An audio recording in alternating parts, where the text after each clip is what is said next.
मुझे ढूंढ रही थी ना तुम। हाँ, कुछ चीजें यादों में ही अच्छी लगती हैं। दोबारा अगर कोशिश करोगे कि रीविजिट करके उसी को जिया जाए तो हो सकता है कि आपकी जो एक्सपेक्टेशंस उसको लेकर के जा चुकी है वो थोड़े रियलिटी चेक में आकर के कम हो जाए। You know what it means, like your age is not ageing how it should be aged. सीधे शब्दों में इसका मतलब ये है कि आप बड़े हो गए, बुढ़ा गए, लेकिन आपकी बुद्धि अभी भी वहीं पर है।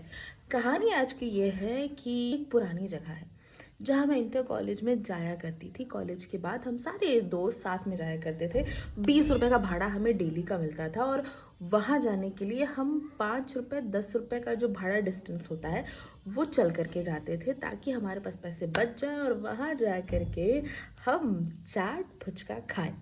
तो हमारी इमेजिनेशन में वो चाट फुचका कुछ ऐसा था कि भाई 10 का फुचका 10 का चाट खा लो, उसके बाद आपको भूख नहीं लगने वाली, आप सीधे रात में डिनर करेंगे। हालांकि ऐसा नहीं कि इससे पहले मैंने कोशिश नहीं की, इससे पहले भी मैंने बहुत बार कोशिश की थी कि यार दोबारा कॉलेज के बाद कभी दोबारा फुचका खाने जाएं, स्कूटी वहीं पर रोक दें, लेकिन उस जगह पर मॉल बन चुका था तो वो फुचके वाले भैया वहां पर थे ही नहीं। मैं 2 बार कोशिश कर चुकी थी, इनफैक्ट 3 बार कोशिश कर चुकी थी, कभी तो दिख जाए, आज नहीं तो कल ठेला लगाए और नहीं मिले। वो 2-3 साल पहले कि वो जो अंकल हैं ठेले वाले वो हमें दिख गए रास्ते में जाते हुए, वो अपना ठेला लगाने जा रहे थे कहीं। रोक के उनसे पूछ लिया कि आप कहाँ लगाते हैं, तो उन्होंने कुछ तो लोकेशन बताया जो मेरी भी समझ में नहीं आया। उसके बाद भी मैं फिर गई, मैंने फिर कोशिश की, फिर वो नहीं मिले। लेकिन ये जो मेरी आखिरी कोशिश थी अपने शहर से बाहर निकलने से पहले, मैंने सोचा कोई बात नहीं प्रभा, इस बार एक लास्ट ट्राई करते हैं। हम जो सोचते हैं ना उससे बहुत बेहतर स्क्रिप्ट जो है ऊपर वाला बना रहा होता है। I can prove that. क्योंकि मैं फिर से वही मॉल जहाँ पर अब वो नहीं रहते हैं उसके आसपास गई कि हो सकता है कहीं इधर ही हो वो।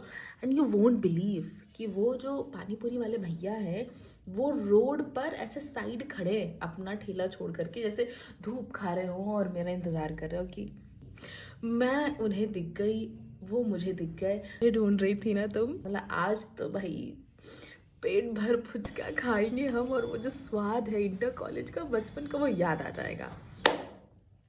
बट कभी कभी ना जादू जो है वो बचपने का, वो उसी टाइम पर काम आता है जब आप दोबारा उसी जगह पर जाते हैं या दोबारा उस चीज़ को देखते हैं तो शायद वो जादू ख़त्म हो गया होता है। क्योंकि मैं अब जब गई वहाँ पर और जो मैंने वो चाट देखा तो वो उतना भी टेस्टी नहीं था जितना मेरी यादों में था, या फिर वो उतनी भी क्वांटिटी नहीं थी जो हमें लगता था कि भाई इसे खाने के बाद और कुछ तो खा ही नहीं सकते।